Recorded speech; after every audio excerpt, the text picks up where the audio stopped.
consciousness was pain. I was moving, squashed against something warm. Someone, writhing. It took me a moment to realize I was in the trunk of someone's car. I wasn't alone. I could feel his ice-cold breath on my face, and when I dared open my eyes, I saw the eerie sliver of a crescent moon reflected in his iris. So bright, and yet so beautiful. Rowan wasn't completely done yet. There were still pieces of him that were contorted, confusing static struggling to stitch his skin back together. But he was awake, his half-lidded eyes piercing into me. I fucking hate you. His voice was a whispered, slurry mumble, and I could sense the darkness seeping back into me, ready to tear me away once again. The two of us were pressed together, eye to eye, our arms bound behind our backs, so there was no way to avoid that uncomfortable conversation neither of us wanted to have. "You're drugged," I whispered, testing out my new mouth. He responded with a spluttered laugh. "Actually, for the first time in a while, I am completely 100% sober right now, so you're going to fucking listen to me." Moving closer, I could hear his heavy breaths, his attempt at stifling a panic attack. Rowan Beck had suffered from them his whole life, but I had to remind myself this wasn't him. Rowan's voice broke apart, and for a moment, he blinked away that mesmerizing light and seemed maybe kind of human. "Man," he whispered, "I'm begging you." His warm lips grazed my cheek. I don't think that was his choice, especially when the car we were in flew over a speed bump. "Please, save them." Instead of speaking, I found myself running my hands through his hair. Wait, I wasn't tied up. My head was spinning. Two versions of Rowan swimming in front of me. Do you remember that show when we were kids? I was aware I was drawing out my words too much, but my tongue was swollen. You know, the one with the, He laughed, and maybe it was him not being fully there, or maybe it was genuine. "Fuck off." Rowan's voice cracked into a snort. "I'm not a fish." I laughed too, the two of us suddenly in hysterics. Maybe we were drugged. I woke up for the second time to screaming, both inside the room I was in and further away, faded, but still bleeding through the walls. The cries closer to me, blowing my eardrums out, weren't human. It wasn't just screaming. It was brutal, animalistic. A banshee wail I felt in my brain and in my bones, numbing my body and freezing me in place as I woke from my slumber. It took me a moment to gather my bearings, memories flooding back. I was in the car with Rowan, and we crashed. I remember I died for the 28th time. I remembered Rowan's body being copied right in front of me, static becoming flesh, and flesh becoming skin. The rest was a blur. I had a vague recollection of flashes, like my memories were being fast-forwarded. Once I knew I was fully real, that my body wasn't made of static, I had tried to drag Rowan out of the road. Then a sharp pain hit the back of my head. The world spun around. And darkness. I came to expect the hollow sensation and hunger, but I just felt dizzy. I was laying face down on the floor in my bedroom, back at the house, in a fresh puddle of drool.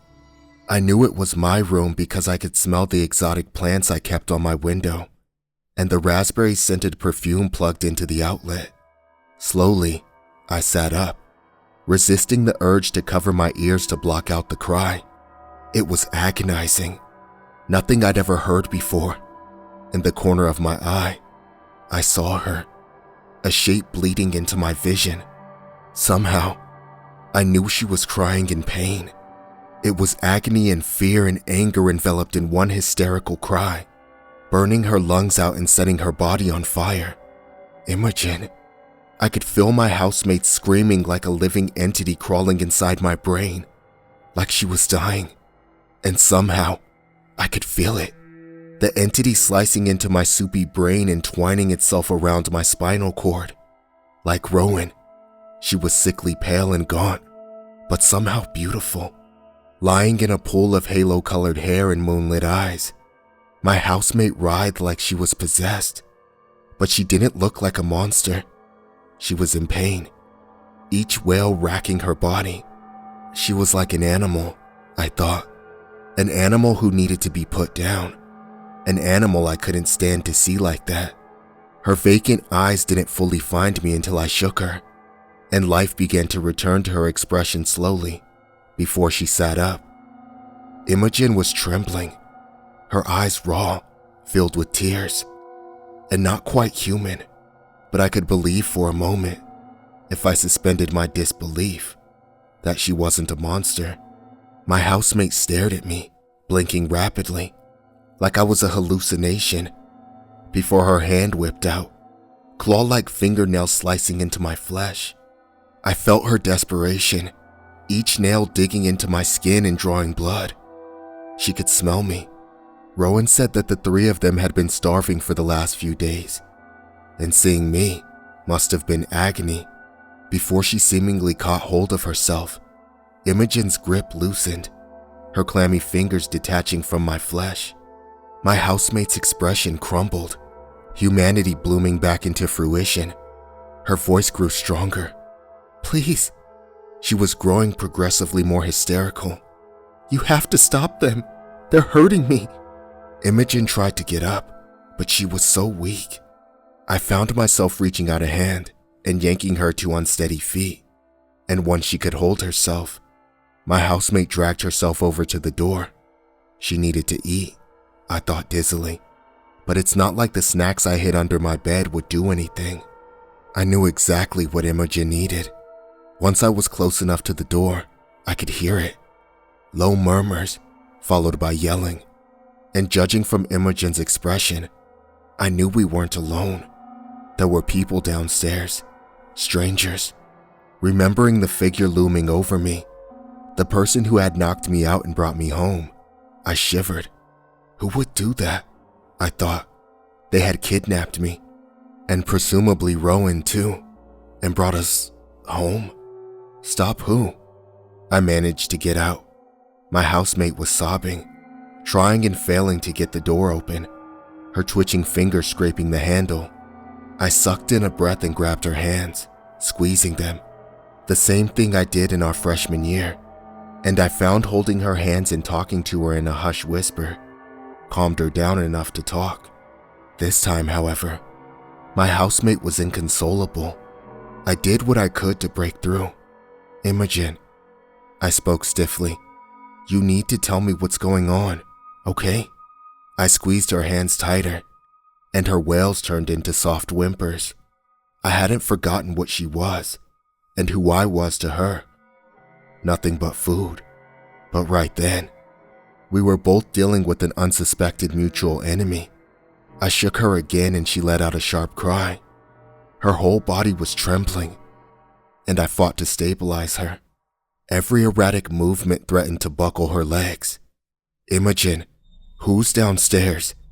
Her expression darkened, and I caught that sliver of moonlight glinting around her iris. Somehow, my housemate was acting territorial. "There are strangers," she said through her teeth. "They're hurting us, and I can't stand it, Nin. They're hurting us. They won't stop hurting us. And my head feels like it's on fire. I can't think straight." She drifted off, grabbing the door handle with one hand and my arm with the other. I didn't fight against her strength. I didn't hear the rest of what she said. It was caught up in a territorial hiss ripping from her throat. Imogen's grip tightened once again as my housemate dragged me down the hallway. She flattened us against the wall and twisted to me, pressing a shaky finger to her lips. "Follow me," her eyes told me. I held my breath, sticking to her steady stride. "The guys," I managed to get out. What was I going to say? Did they hurt someone? Kaz and Rowan were unpredictable under the full moon. I had no idea what they were capable of. It must have been them downstairs, them doing the hurting. After all, in my head, they were monsters. No, Imogen whimpered. It's a group of them, she said. They're hurting us. Imogen's humanity practically emitted from her like an aura. I saw fear, pain, and anger, all human emotions. Cass and Rowan, she said in sharp gasps. They killed them, over and over again. They keep killing them, and it hurts. Copying, I thought dizzily. Someone, no doubt the person who had kidnapped Rowan and me, was torturing them. Imogen swallowed a cry, her expression twisting. She didn't finish that sentence, and that only left more questions as she pulled me further down the stairs. The low murmur of voices got louder until I could hear them clearly. A man, or a group of them, as we neared the door. Immy grew stiff. Stay with me, my housemate breathed. She turned to me, her eyes glowing, that eerie white bleeding into her irises. I couldn't trust her, not when her expression had melted into something inhuman, something I'd expect from a horror movie. Her teeth came out in a vicious growl, her steel grip tightening. The monster my roommate was, however, was surprisingly protective. When I tried to pull my arm from hers, Imogen made a hissing sound, digging her fingernails in. When I caught sight of the front door, I had a chance to run. I had a chance to rip my arm from her grasp, lunge into a sprint, and not look back. But I didn't. When I jumped from the last step, the downstairs hallway was quiet. The intruders were in the lounge. I could sense them, and I knew she could too. Her nostrils flared like a wild animal as she followed their scent, moving in quick strides. I followed, not as quick as her, my body leaning back, trying to escape. It's a full moon, Amy said under her breath. Kaz and I just had enough time to protect the house before they came. What? I whispered. I'd already checked, and totally wasn't expecting until September 10th. I checked multiple times to ensure I'd have enough time to escape before a full moon fell on us. But even as I thought that, my eyes found the clumsily taped up front door, and if I squinted, I could just about glimpse the tiniest fragment of moon peeking in. They broke in, she said. Those bastards broke in and took Kaz, and then they hunted down you and Rowan.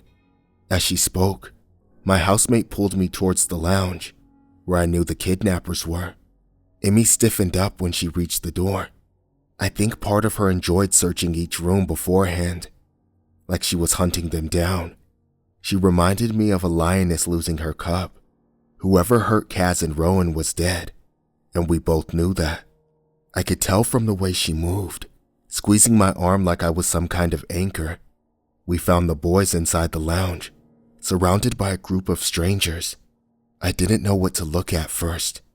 The windows were taped up, blocking out the night bleeding in, a protection from the moon. Scattered around the room were various versions of my housemates, copies of them strewn across the floor. If it had been the first time, I might have thought I was seeing things, or even in a dream of my own making. There was so much blur between fiction and reality. Inside that room at that moment, that line had been crossed multiple times. What I was seeing reminded me of an Adult Swim commercial. I can't remember which one, but I do know that those commercials were made to spread unease and play with that so-called line which separated reality and our own dreams. The copies were in varying states, decapitated heads and severed limbs leaking static, mixed with blood soaking into the carpet. It was like seeing a cartoon leak into real life, the canny with the uncanny. My stomach twisted at the sight before my gaze found the current versions. Rowan and Kaz were strapped back to back, duct tape covering their mouths, feral teeth slicing through the gags. They looked like flesh copies, but I knew from experience the pain clung on, and memories were still fresh, even before they faded. I knew they were fucking strong. Rowan had pinned me to my seat with one hand, and Emmy's grip on me was cutting off my blood circulation. But somehow, the restraints pinning their wrists to the chair's armrest were enough to hold them down. Kaz's gaze met mine, his expression crumbling, like he was ashamed. He rapidly shook his head, gesturing for me to run. Rowan tipped his head back, snarling through his gag. His eyes were already half drowned in moonlight, already half taken over. The two of them were nowhere near the moonlight, with it being trapped behind the taped-up windows. But I still saw it coming to life in their eyes, in their cracking skin splintering apart, static moonlight leaking out. It was strange seeing human hunters become the hunted. Imogen didn't speak. Her eyes were wide, her expression feral. When she made a move toward the boys, an oldish-looking man stepped in front of her, and I recognized him from Sam's group of friends. He was one of the people who had surrounded Sam's coffee table, marking something on a piece of paper, and actively trying to hide when Poppy dragged me in. Now that I was taking in the others, I realized they were all from Sam's house. I recognized a dark-haired teenage boy and an older woman with graying hair and a thinning smile, wielding a knife that I knew had already killed the boys multiple times. The leader's eyes ignited. "See?" He turned to the others. "I knew the little bitch would come and try and save her boys." He grabbed Kaz's hair, yanking the boy's head back. Kaz glared at me, like I was the problem, before averting his gaze. He didn't fight back, squeezing his eyes shut. Rowan shoved him, muffled screaming, but Kaz didn't move. "We've been playing with your friends for a while now." The man's grin made me nauseous. He was talking to Imogen. "Now you're deciding to come downstairs?" I watched the group take their positions, following orders. A familiar sandy-colored ponytail sent my heart into my throat. I must have been seeing things, right? Sure, I was seeing some of Sam's friends, but I wasn't seeing my best friend himself. That idea quickly splintered when I glimpsed his face. I wanted to find his expression frozen in some kind of trance. I wanted to believe he was brainwashed or under some kind of control. But Sam's eyes lit up with excitement, anticipation, his lips pulling into a small smile as the group surrounded Rowan and Kaz. He must have seen me with Imogen, must have known that I was in the room. As much as I struggled to meet his gaze, however, I realized he was actively ignoring me. Sam was armed. The boy who told me he was scared of fireworks going off was armed with a scary-looking blade sticking from his belt, a handgun molded into his palm. Imogen, trembling, stepped in front of me. Her lips curled back into a hiss, and the man's eyes widened. "See, she's a monster." The man cocked his head, and I tore my gaze from Sam. "A devil too." Devils. My eyes took in the rest of them, their disgusted sneers. That's what these people thought they were. Imogen winced, hurt by their words, but she held herself together. "They're not devils," I heard myself say, surprised by my confidence. I had spent days trying to escape the monsters in my house, the monsters who were killing and eating me. Yet, I was still a resident, and Sam and his gang were intruders. "Get out," I said, directing my words at Sam. I was going to kill him. Then I was going to kill his friends. "This has nothing to do with you." I sucked my teeth. "Also, they're clearly werewolves." Rowan caught my eye, his expression crumbling. Even with the duct tape gag, his eyes perfectly screamed. "Are you serious?" "No, Nin," Imogen murmured. "I want to know who the fuck they think they are." Imogen's gaze snapped to the man, her lips curling into a snarl. "Why are you hurting my family?" Her grip slipped from my arm, and I was free. I was free to run, but I didn't. Emmy's eyes reminded me of a cornered animal. She was frantic. "Who are you?" It was the first time I'd heard Imogen Prairie sound threatening. I'd known her for 2 years, and I'd never seen this side of her, the monster she had been trying to hide.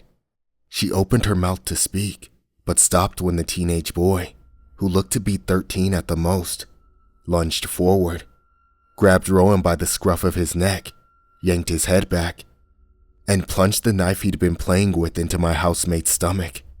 Rowan screamed, an agonizing raw wail piercing my brain.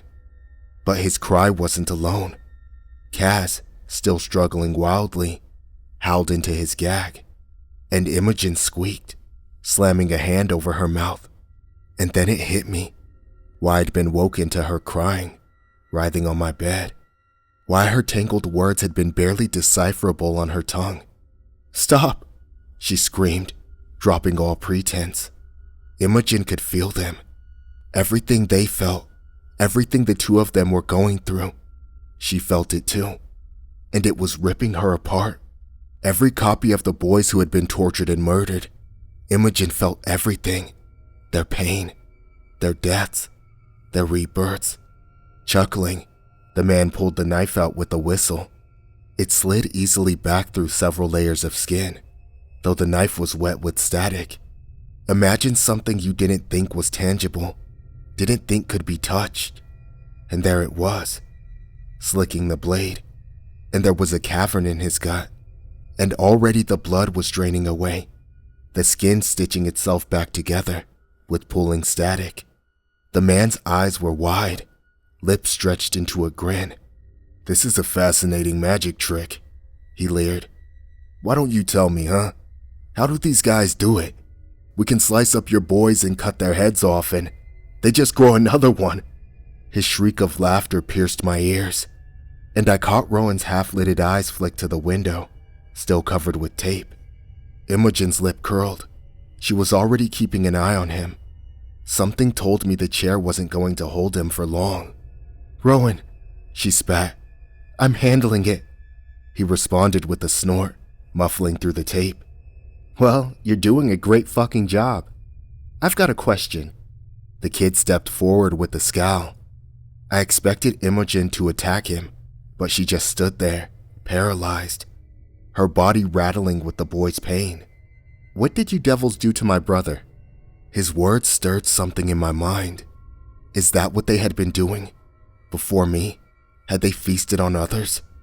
Others who didn't share my ability to come back? No, because they made it pretty clear all they could eat was me. The leader, who was more in awe than disgusted, laughed. "Your devil spawn hiding in an innocent's body. Why don't we have another look at what's inside, To my surprise, he gestured to Sam. "The Delacruz devil is an old flame, right? He's all yours, Samuel. And don't show any mercy, kid." In 2 quick steps, he was in front of Kaz, slapping him across the face. I saw Imogen's expression darken significantly. Rowan snarled like an animal. The man raised his voice, addressing the rest of them. "Just like I told you, this thing isn't Charlie Delacruz. It's a mimic. This creature wearing the boy's handsome smile is nothing more than a suit flesh for a devil. And we're putting him down." He laughed. "And we'll do it again and again and a fucking again. Until he stays dead." Every word was emphasized as he ducked in front of Kaz, spitting on each of their faces. Sam straightened up. He caught my eyes before quickly looking away. "Yes, sir." "And remember," the man grunted, "they aren't human. I don't know what the fuck they are. They're demons. They don't even have shadows.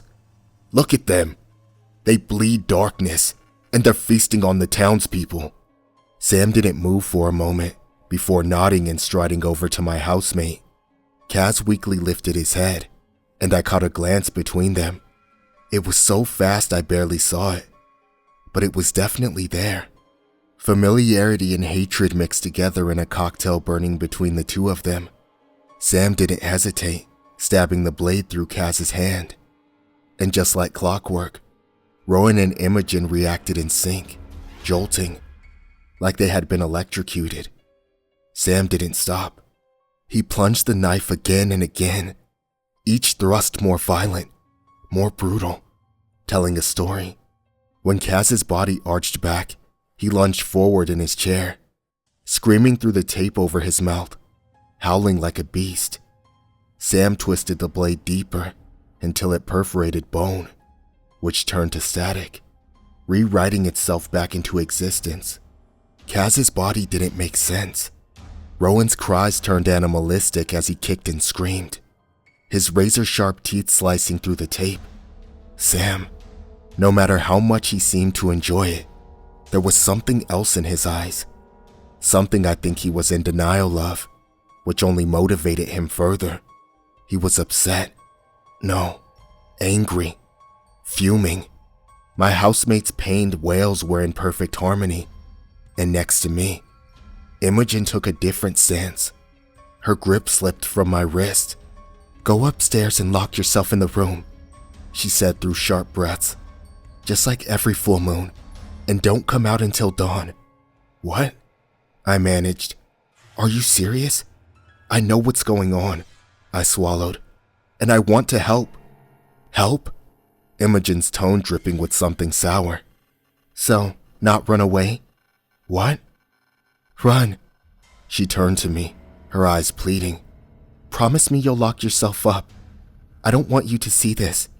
I was already backing away. "What are you going to do?" Imogen was in agony. I could see it in her face. Every contortion in her expression matching the boy's. She offered me a sheepish smile. "Just talk to them." When I risked a look at Kaz, while Sam dragged a knife down his face, static pouring out, he was shaking his head. "Don't." His eyes were on Emmy, desperate, as he struggled under the restraints. He seemed to already know what she was going to do. Imogen tried one more time. "If you want to talk, we'll talk," she said. "I'll tell you everything about what we are. Just let them go." Her lips pricked into a smile. "That's your warning. Let them go, or I'll show you." "Show us?" The man scoffed. I inwardly cringed as he dragged his nails down Rowan's face. Rowan snapped at him like a wild animal. "You're already showing us. You're inhuman. Be thankful we're merciful enough to put you down right here, and not string you up on the gallows where you belong." "Then I'm sorry," Emmy said softly. "Imogen," Kaz muffled through his gag. I was getting deja vu from the last full moon. He rocked forward in the chair, almost tipping over. "You're going to make it worse." "Let her do it." Rowan howled when an older woman with thinning white hair plunged her dagger into his arm. He was seething, a hysterical laughter bubbling. "These bastards really think they can kill us?" "Don't do what?" The teenage boy joined in, a delirious grin on his face, circling my housemates like a shark. "You're weak," Rowan spluttered. "I'm sorry. Shouldn't you be playing Fortnite?" "Imogen, please." Kaz chewed through his gag. "What the fuck is doing this going to accomplish?" His gaze snapped to me, and I saw it. Disgust. Disdain he was trying to hide. "Tell her, Nin. We just want to talk." Imogen spoke through a growl. Her patience was thinning. "Let them go, and like I said, we'll talk." But that just got a laugh from the group in response.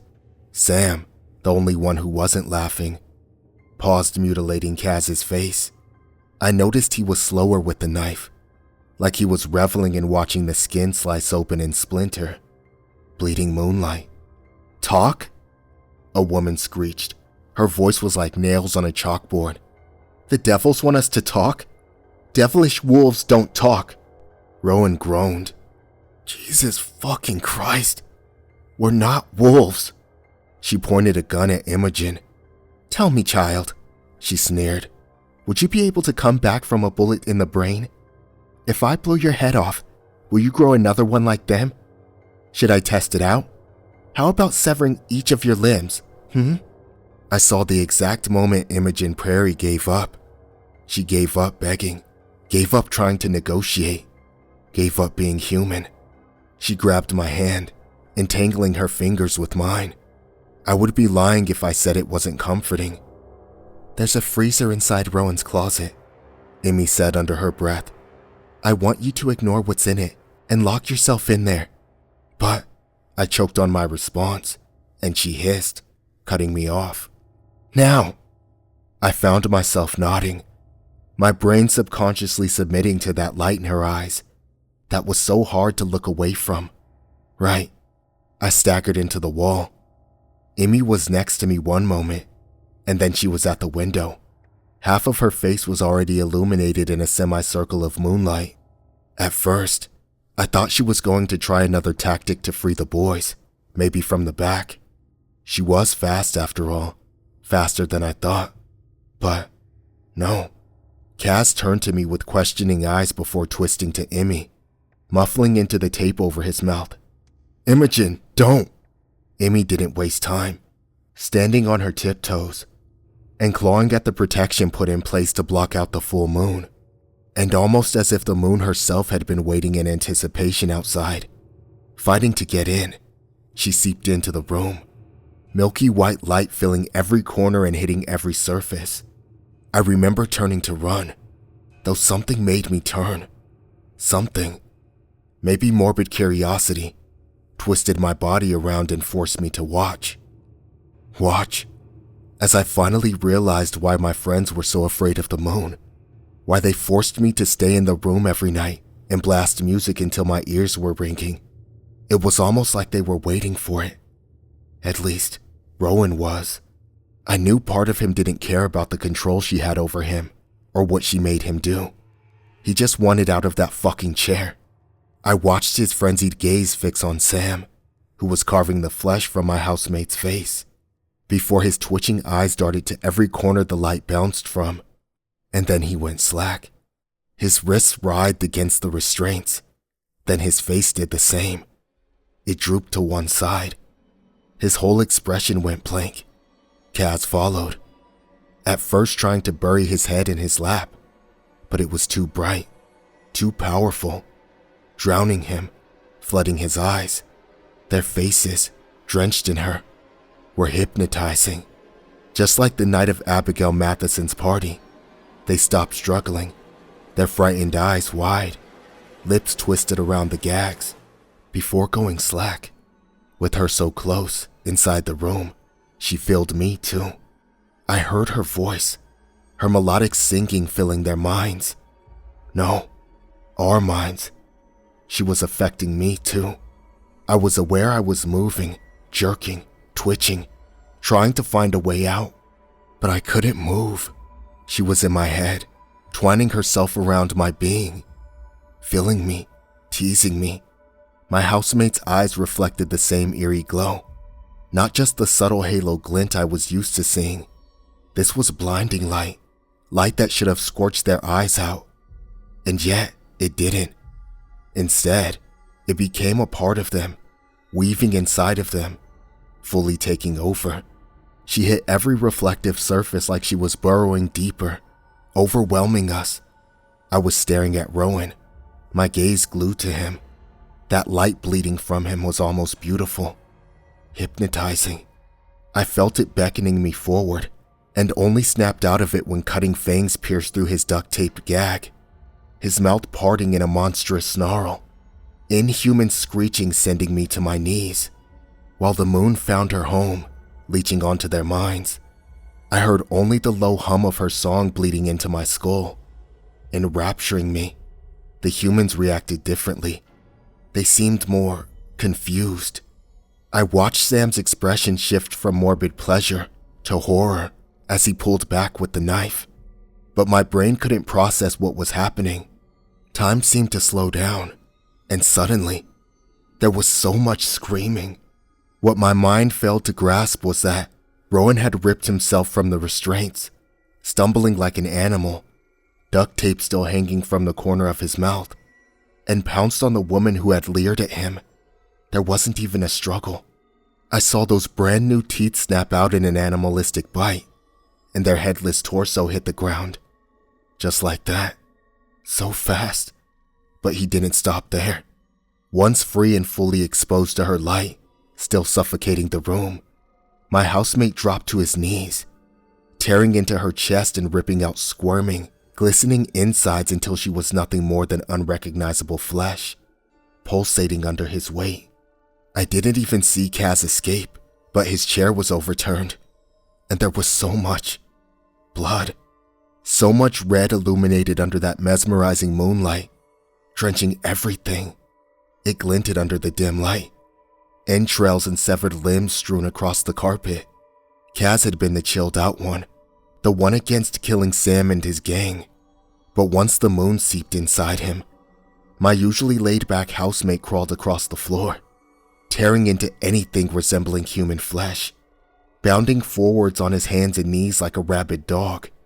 I watched him dive on the flailing teenage boy, gnawing into him. Mushy pink matter clung between his teeth as he chewed through the boy's skull, newly elongated fangs splintering shattered bone and brain. Kaz's movements were mindless, blindly grasping for anything alive in his path. Imogen pounced on a screaming man, ripping out his spine with a single brutal tug.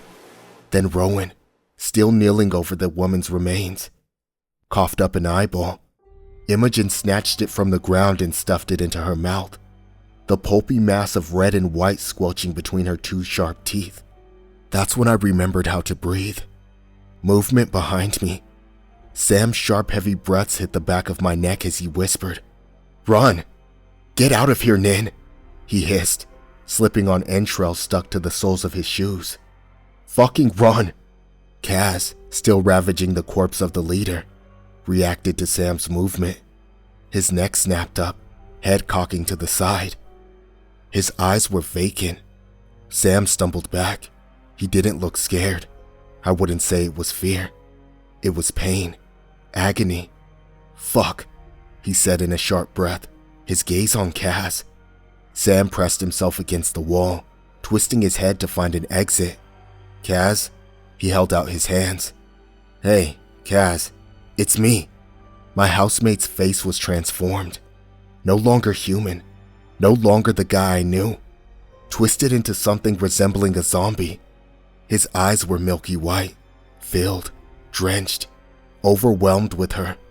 Every part of him was her. His splintering skin bleeding her. His claws digging into flesh and bone. There was nothing there. No ignition in his eyes. Nothing to suggest he was a living, breathing human. Looking at Rowan, he had the same look, kneeling over the kid's body, his hands cupping into the cavity in the gut and scooping out glistening gore. Imogen, moving from each body with incredible speed, like an animal, her toes primed, slick with pooling red. I was still standing there, staring like a fucking idiot, when the three of them seemed to change. No, that's not the word. As if they operated as three, they all suddenly got the same thought. Kaz stopped mindlessly chewing, a slew of chewed up red mush slipping down his chin. Rowan spat out the severed arm he'd been mauling, and Imogen tilted her head and looked directly at me. The other two followed, like they shared a hive mind of some kind, a mind which no longer thought like a human, instead, like a feral beast. I would much rather have been ignorant at that moment. I would have happily worn rose-tinted glasses. Instead, though, it began to dawn on me, looking at what they were feeding on. They weren't really eating it, just chewing it and spitting it out. Or in Rowan's case, mauling on it like a dog. When Imogen slowly got up on prime toes, nostrils flaring, moonlit eyes pinpointing on me, I remembered her words before she surrendered to the moon. "Go upstairs and lock yourself up." And as the three of them began to slowly make their way towards me, like animals cornering their prey, I found my gaze going to their so-called meals, none of which they had eaten. Another step. They were taking their time, reveling in my scent, moving as a group. I could sense their mutual agreement that they were going to share. When Rowan made a sound cross between a snarl and a snort, I twisted around and ran. The front door was close, but they already knew my thoughts before I did. They knew my destination before it was in my head. Kaz appeared on the front door, Rowan and Imogen behind him. So I dived upstairs. Again though, they already knew. They knew where I was heading. Their footsteps followed me, pounding up the stairs, forcing me to kick myself further into a frenzied sprint. Their breaths tickled the back of my neck, and halfway up the stairs, a hand curled around my leg and yanked. I crumbled, losing my grip on the top stair, flailing and kicking my attacker in the face. Kaz, faster than the others. A mindless determination glimmered in his eyes. He didn't stop, didn't falter, only falling and getting back up again, crawling up the stairs on all fours. As if watching him, the moon seemed to follow, her light pouring from the cracks in his face. His arms wrapped around my waist and pulled me halfway down the stairs, and I kicked blindly, only for his grip to loosen, letting me go. Reaching the top, I followed Emmy's earlier words and threw myself into Rowan's room, slamming the door behind me and throwing my weight into it. But they were already on the other side, hurling themselves into the old wood. Fuck. Scanning my housemate's room, I glimpsed his closet. They were going to get through. Their combined weight was overwhelming, sending me staggering. I left the door, lunging into the closet just as they broke through. Rowan was first, then Kaz and Imogen. When I saw Rowan's teeth curl back, an animalistic hiss ripping into my ears, Rowan dropped onto his knees, rolling around in seeping, pulling moonlight. I made awkward eye contact with him, and his head inclined. He made a soft noise, and I bit back a hysterical laugh. Yep, definitely werewolves. The closet door was flimsy, barely even a door, but something was inside. A large white container my brain didn't register as a freezer until I yanked it open, finding myself face to face with severed pieces of an earlier version of me. I didn't have time to be disgusted, slamming the closet doors shut, or at least trying to shut them as best I could. Climbed into the freezer, burying myself in my own body parts, and closing the lid shut. Sucking in a breath, I waited for them to knock it over or rip open the lid. Instead, though, the three of them didn't even come in the closet. They knew I was in there. I could hear them clawing at the wood, slamming their weight into it, but for some reason, they never came in. When I was sure I was safe, I risked letting out a breath, and then I was too aware of where I was, what I was enveloped in. I reached out, cringing when I touched my own severed flesh. Rowan had cut me into pieces, probably so I'd last longer. My stomach flipped over, and my mouth watered. I was going to throw up. I could feel it, a barf-like paste creeping up my throat. The closet door suddenly flew open, footsteps followed. They were in. So close, I could hear their heavy pants. Instinctively, my fingers curled around what felt like a slimy piece of my torso before something flashed in front of my eyes. A memory from that version of me, the version they'd murdered and cut up, preserving me in Rowan's freezer. This had happened before, I thought dizzily. I'd seen my body's memories in a sharp blur of colors I could barely focus on. But this was in clarity. Again, I saw everything through her eyes. Unlike the other memories, it was less like I was seeing it, more like I was reliving it. The graze of cool night air on my bare skin, as I opened up our door to a figure on our doorstep. Oh, hey.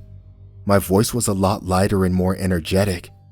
I barely recognized myself. You're not the pizza guy. Nin, Kaz yelled from upstairs. Did they send extra? My wallet's in the car. Tip them if they're hot, Imogen shouted, her voice a very drunk slur. It's not the pizza guy, I shouted back through a laugh. It struck me then that I didn't remember this. This had been part of my blackouts, what had been ripped from my memories.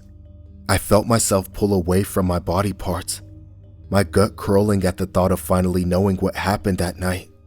I had to know, even when part of me cringed away, refusing to accept a certain part of myself. I needed to understand the events. So, ignoring my body's insistence to let go, I dug my nails into my own severed flesh, willing myself back into the memory when it started to blur out of focus. A woman, She was maybe in her late 50s or early 60s, with white hair growing gray at the ends. Her smile was friendly, and I instantly trusted it. "Good evening. Would you mind helping me out?" I felt the dread building in my current self, as well as in my memory. In my memory, however, I ignored the alarm bells. "Bolivia House, I presume?" The old woman's smile widened. "It's just like I remember it." Her eyes flicked from the door to me. "I am quite lost." "Yeah, of course," I said. My voice sounded different. Tipsy. I think we were all drunk. "What do you need help with?" Before the woman could answer, a voice spoke up, and I twisted around. Rowan was standing behind me, halfway through a bag of Cheetos. "Who's at the door?" he said, through a mouthful of orange mush. "Nan, I said don't talk to strangers." Rowan, part of me splintered. I forgot what he looked like before my blackouts. Before he started wearing Ray-Bans to hide the effects. His eyes used to be warm, friendly. They used to be so pretty to look at. A deep shade of brown with flecks of ember-like orange. Now I could barely see them anymore. They're almost completely taken over whether he's possessed or not. I shoved him, shooting the woman an apologetic look. "It's literally an old woman," I said through a gritted smile. "Do you want to come in?" Rowan copied me, grinning through his teeth. "And what if she's a psycho murderer?" The woman cleared her throat. She nodded to Rowan. "Do you and your girlfriend live alone?" "Girlfriend?" he squawked, choking on Cheeto dust, and I shoved him, harder. Rowan hissed. "That hurt." "Go back upstairs. You're drunk and embarrassing yourself." "We're housemates," I corrected the woman. "There are 2 more of us." "Okay, but why do you want to know?" Rowan pressed his face against the door, attempting to act as weird as possible. I shoved him again, and he fixed her with a not-quite smile. "Are you planning on moving in?" "We're not an Airbnb, you know." "Goodness, no," the woman said. "I was just curious. So, 4 of you, correct?" Rowan folded his arms. "Why so many questions?" He stepped forward. "Can I question you?" "Rowan?" I warned him. "I'm dealing with it." The woman nodded along, seemingly grateful for me shutting him up. "Thank you," she said. "Would I be able to come in?"